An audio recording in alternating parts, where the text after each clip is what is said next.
Hi guys, we're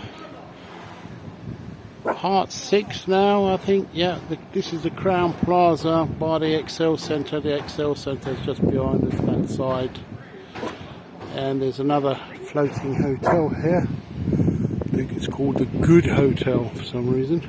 The Good Hotel. Another one here for you guys.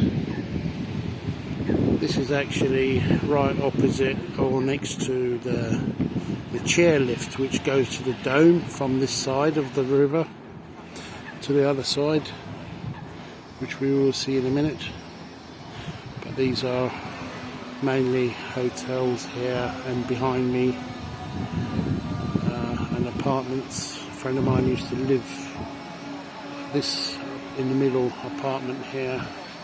We spent a lot of times in this Crowne Plaza Hotel having something to eat for breakfast and stuff like that.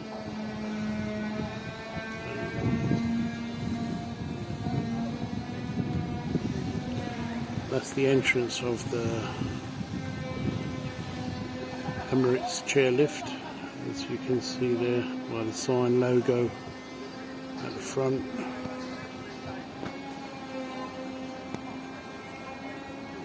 Right, we'll walk around and we'll have a look at the chairlift.